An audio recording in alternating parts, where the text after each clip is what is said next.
All right, what's up, guys? Be Better Podcast, episode number 4. Yes, sir. We're here. We're a little dressed up today. We got my boy Ivan. He's a real estate investor, and I guess we're going to close a deal today. So we'll get into that in a little bit. I got a lot going on in my life right now. We kind of got a lot going on with the podcast right now. Big things are coming soon. We'll touch on a few things that we're getting into. But yeah, we got an exciting day today. I got a lot of things coming up in my life, some changes, some good opportunities. We're in the works of getting a supplement company to sponsor the show. Yes, sir. Help you guys out, get you guys some cheaper supplements, or just start taking them. Also, just be supporting us too, like through a link. You know what I mean? Stuff like that. Yeah, for sure. And also, I just want to say, subscribe, like this channel. All my information and socials will be in the description. They'll actually be in there this time. So yeah, check them out. I guess we'll just talk a little bit about what's going on today. So go ahead. All right. So what we're doing today is basically, I'm closing a deal and we're driving all the way out to Reading, PA, and it was a house I was working on. I'm not gonna get too deep into the details because we're actually gonna make a video about it later. But basically, we're about to go pick up a 5-figure check, and it's gonna be a fun day. And then right after that, we're gonna walk through this building, which is destroyed. You saw pictures of it. Yeah. It is dumb. I mean, it literally could tear it down. It's that bad. But we're gonna walk two buyers through it, and I'm gonna get that thing sold as well. So that's just some of the stuff we're working on today. Yeah, I guess I'm just coming along, bring my pretty face, and make sure everything goes smooth. Yeah, it's good to see. It makes things more real for you to see what I do, and then I think it's interesting. Not many people are doing it.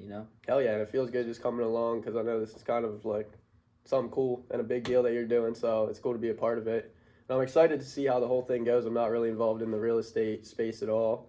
You got any advice or information to anyone trying to get into the real estate space? It's a game of numbers.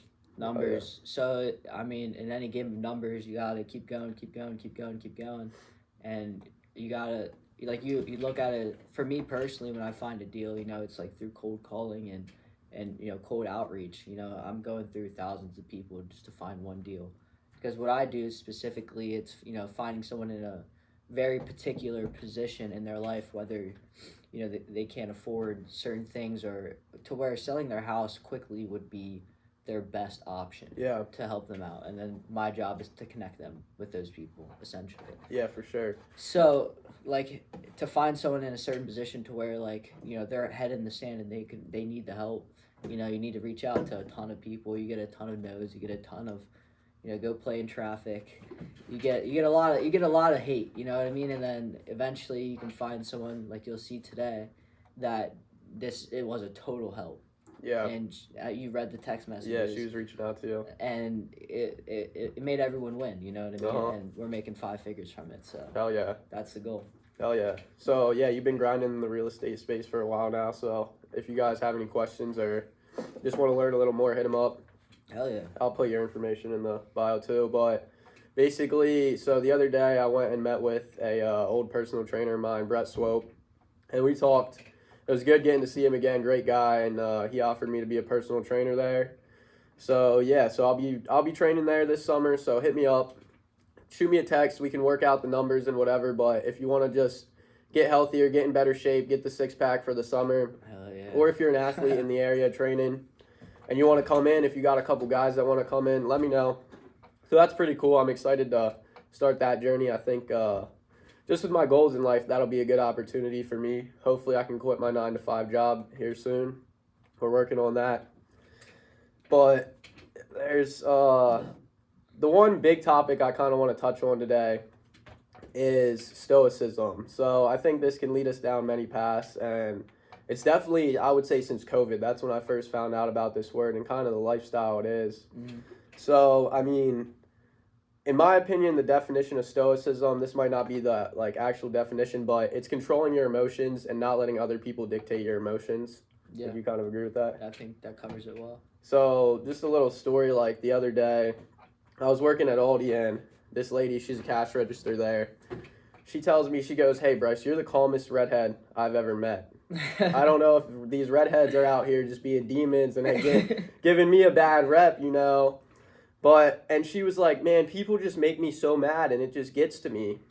And I didn't really like go into my whole spiel on that. But man, I think it shows power when you can literally, like, people can bother you and piss you off and just upset you, but you're willing to just contain those emotions and not explode, like, relationship wise, whether it's your family, your girlfriend, whoever it is, your friend. If they tell you something in your life that has, or something in their life that has going on and it pisses you off, and you just explode and you just blow things way out of proportion, that's not going to help the situation. So I think it's a real power being able to control your emotions and not just having these big outbursts. Yeah, and another thing I want to touch on, I was actually just on the phone with my mom last night, and we kind of touched on a similar topic to where, I was talking to her about someone, and it was kind of like I didn't get snaked, but it was just like a poor relationship, and the value was very unequal. And when you're putting a lot of time and pressure and effort into somebody, for it to all fall through, it hurts a lot. Especially 100%. Especially when I have my own stuff going on, and it slows you down. And you really want someone to succeed, and they don't. Yeah, it's tough. You know what I mean? And the one thing she said to me that was super beneficial to me was, you can't let them own your emotions. So like when someone's genuinely bothering you, or there's a circumstance of someone, if you allow them to take power away from you or take your decision making away from you, whether that's blowing up on the spot, whether that's you having a bad day because you hate them, like, you need to understand that person now owns you because that changed your entire day. Yeah. And the definition of power is having the ability to change the outcome of a circumstance. For sure. That's the definition. So they have complete and utter power over you simply because they took all of your emotion, they took all your thoughts away from your day. So don't let people own you. It sounds silly, but it's true. Yeah. I think you worded that perfectly there. And stoicism is such a power. It doesn't come overnight. You have to practice it. And whether it's somebody cuts you off in traffic, or you get in a situation and you just feel your blood boiling. Like, we've all been there. I'm not perfect at this. I work on this all the time. Yeah, he used to road rage bad.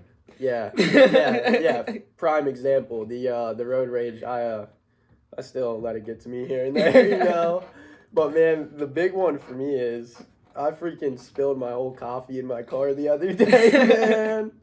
Dude, that was the worst, but I'm hella stoic, so it didn't faze me. Hella stoic. Yeah, all right. But so yeah, stoicism. If you haven't heard that word before, look it up, learn about it. I think there's a book out there called The Daily Stoic.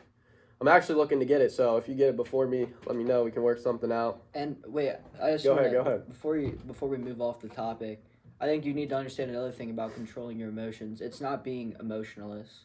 It's not about not having the emotion.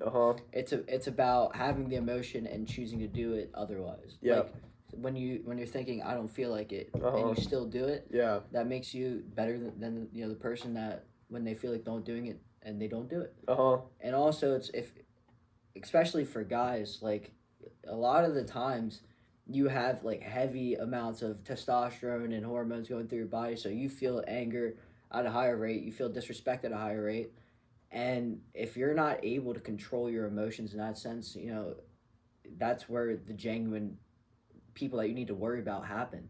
The people, the school shooters, the people, the rapists, the most dangerous people out there in the world can't control their emotions. And that's the scariest thing. Yeah. Oh, yeah, just off of that, along with the most dangerous people, I also think the lowest level of people, the lowest quality of people also are people who are unable to control their emotions, man. How many times have you guys ran into someone who was like, well, this happened, so now my whole day's messed up. Somebody cut me off. Somebody texted me something that I didn't want to hear, or this and that. You guys know how it is, and it just ruins their whole day, and then they complain about it, and they just let it get to them. So I think that's where the power of stoicism comes in. It's not being emotional or having no emotions. It's being able to control your emotions, and how I like to use it is just not letting other people determine my emotions. Yeah. So I try not to let other people, if they're in a bad mood, that doesn't affect me. And just things along those lines. Yeah, and don't be that negative guy in the room. Like, obviously, everybody has their problems. Everything happens, and it's totally normal to feel the emotions you feel. But also, negativity, I mean, it's sticky in the air. Yeah. The second someone's negative around you, it stickies everything up. It just sucks. Like, don't be that person, you know? For sure. I got some other topics I want to cover, but I just want to say, man, yesterday I was out landscaping all day. I had those work boots on. That shit is hard as hell, man. I don't know how people do that all the time. So, I mean, like Jay Waller says, if you're out there getting food or something and you see a guy in work boots who's sweaty, who looks dirty, man, go swipe that card. Buy him lunch if you're able to. Respect him. Like, it's tough work. Genuine tough work. Man, that shit is hard. And I feel like I'm in pretty good shape, man. I'm in shambles today, dog. It'll kick your ass, that's for sure. You know a word I'm gonna use here? That shit obliterated me, man.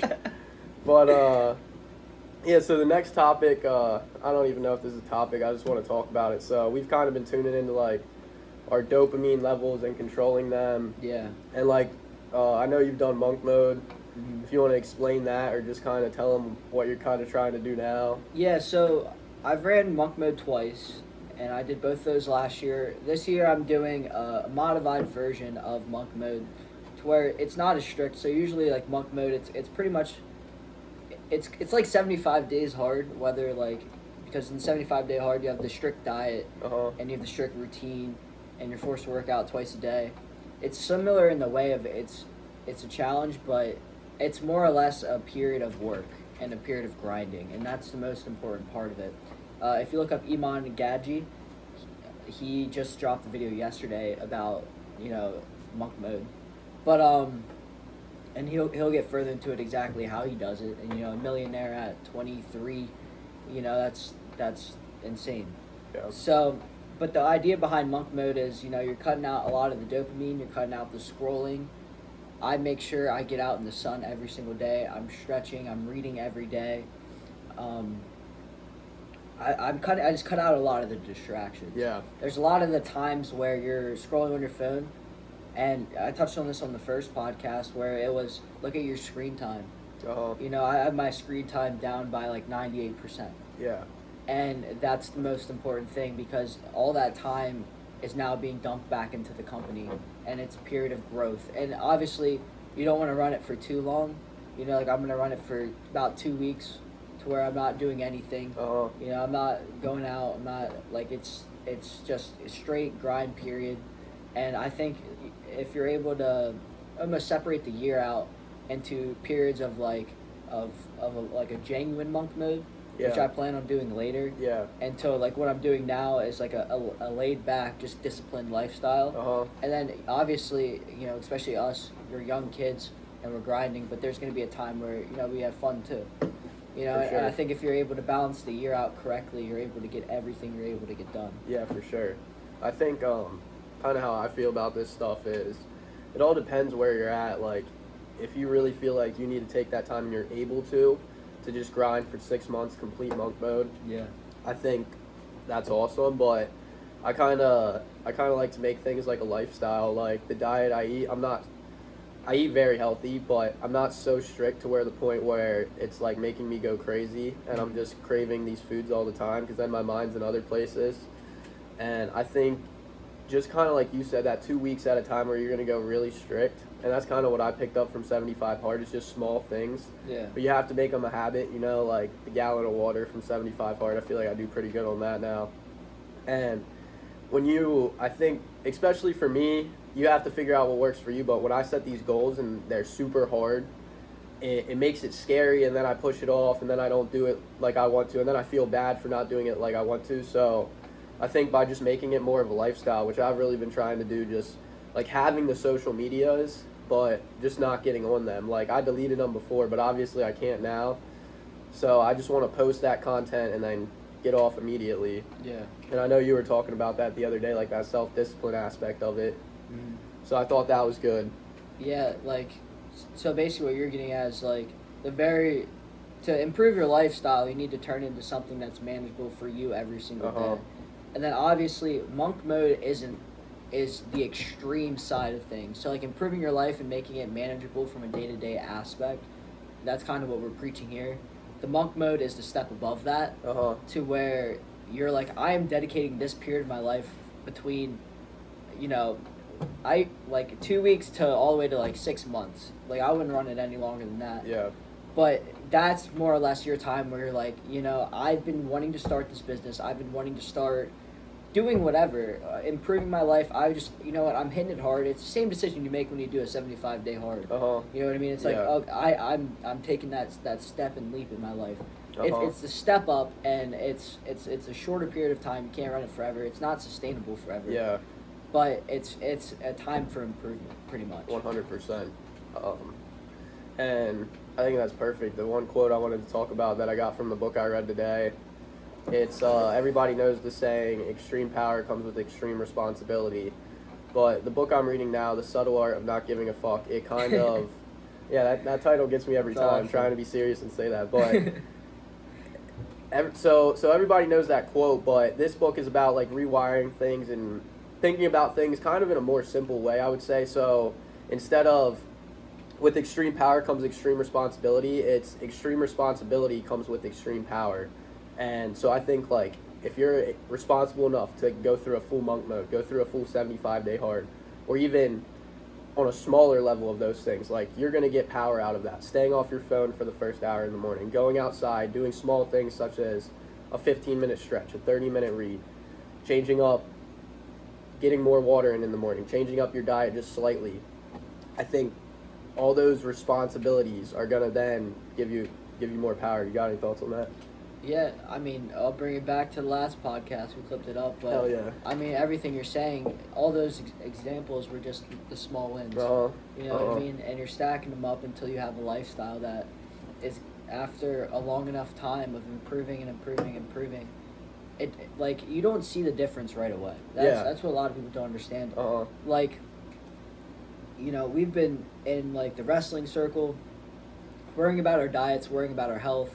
And then now we've taken the leap to where we're worrying about our focus because we're doing different things business-wise, and you're, in the YouTube space and doing that stuff.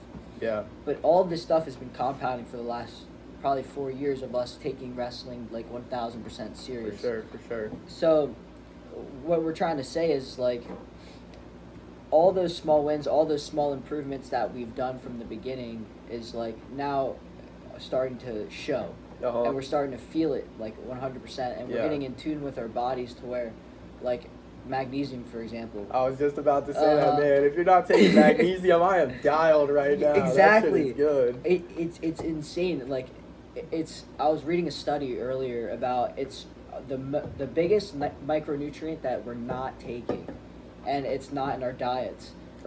And I started taking, for males, 400 to 500 mgs a day. Females 200 to 300 mgs a day. Yeah. And I'm telling you, your mood is like amazing. Man, I'm just happy. I know, like you just feel better. Like, yeah, for sure. And your mind's clear, and it's just like, and like for someone that's as tuned in their body as we are, like you can genuinely feel the difference. Yeah, for sure. So like just to start getting in tune with your body, start getting a better schedule, start writing it out, start writing out the things you want to do. It's powerful to see it on paper. Write down your goals. Write down the things you want to do. All that stuff, like, it sounds silly. Like, I don't want to get a notebook and write what I want to do. But I'm telling you, you see it on paper, you do it every single day. It changes. Like, it's almost an affirmation in the sense of like, I'm going to do this. Yeah, that journaling has some real power. I also been like, some people can get away with not doing this, but I'm a real like structured person, so.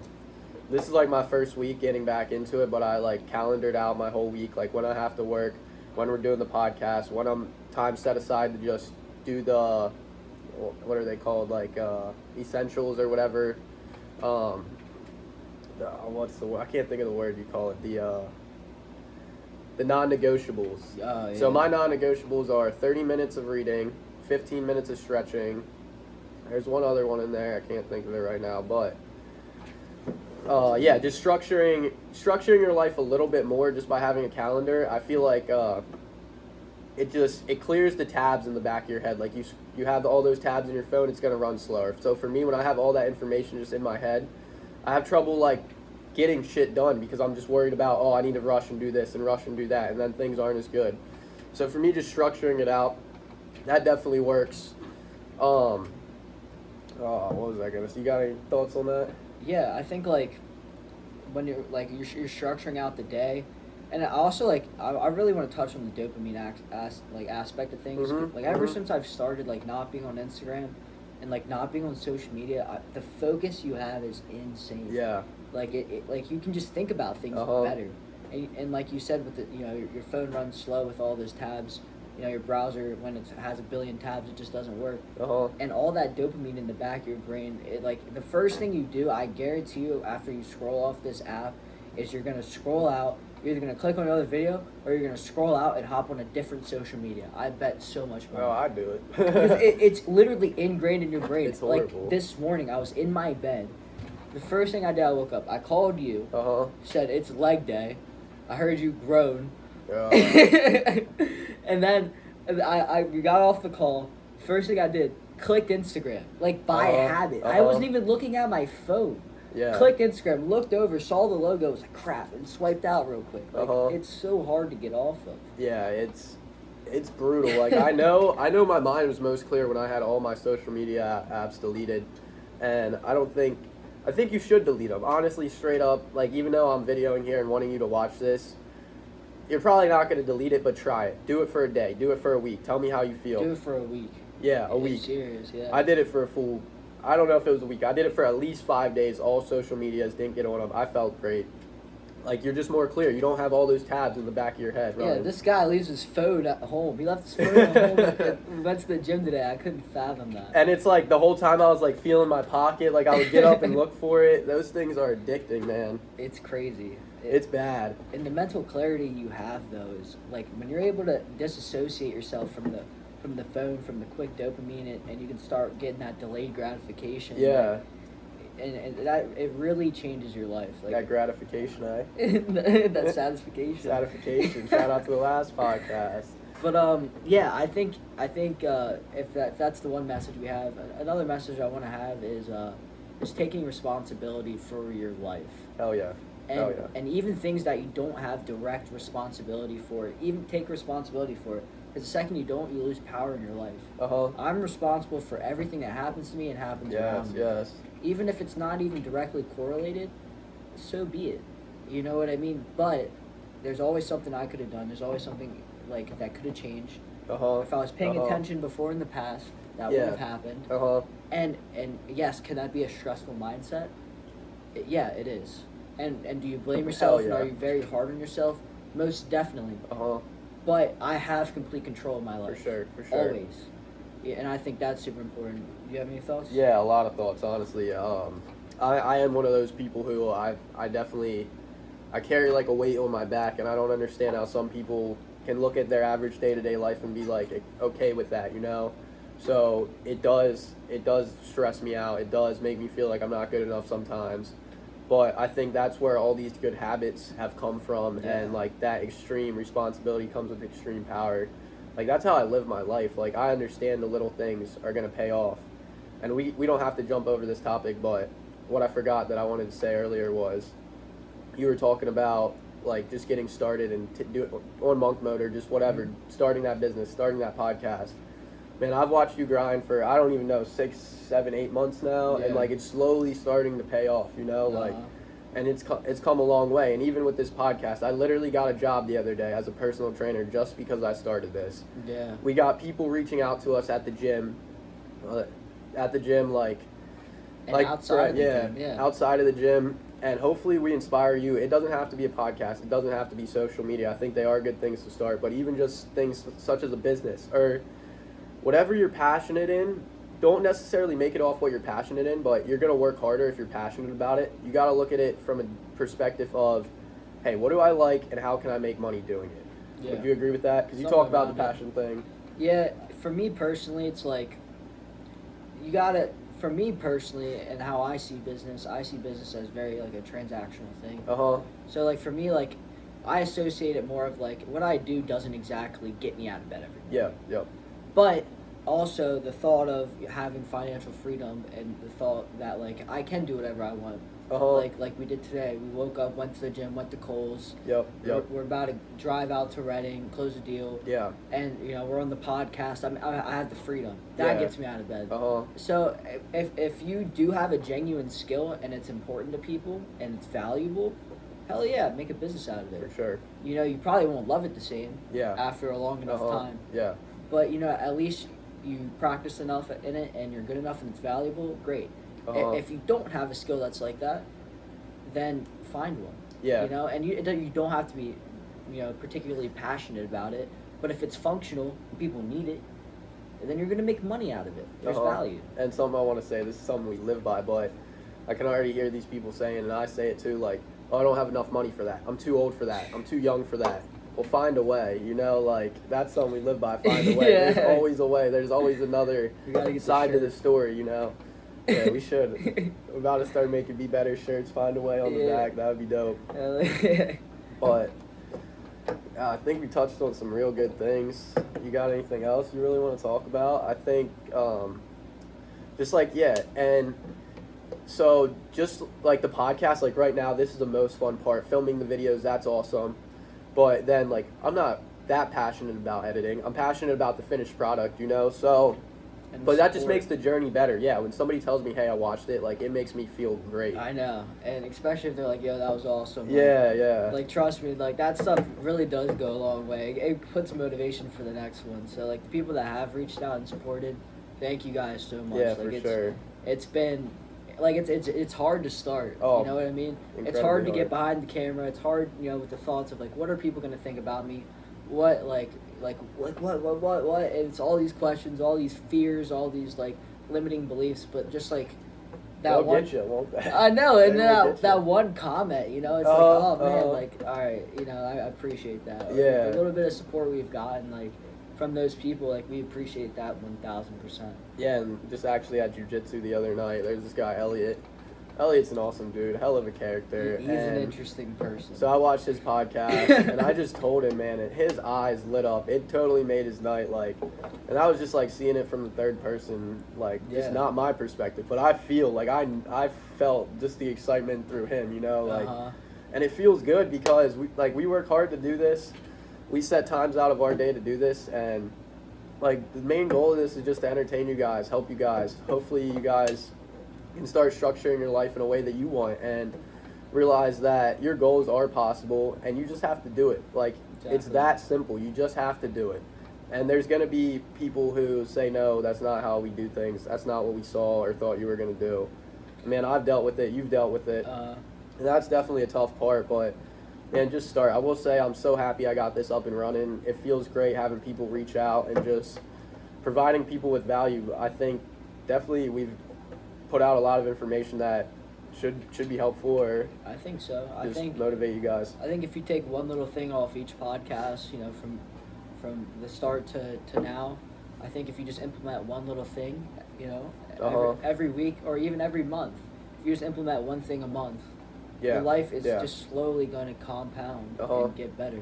No matter what, no matter how you shake it. For sure. So I think we'll wrap it up here. I thought that was probably our best episode yet. Feels good. Yeah, that was good. So all my links and all my socials will be in the bio. Hit that like button, subscribe. I got a vlog coming out sometime this weekend, so this will drop tomorrow, Thursday at 12. And so check it out, share it, support us. But stay tuned to the channel. Big things coming soon. Peace out.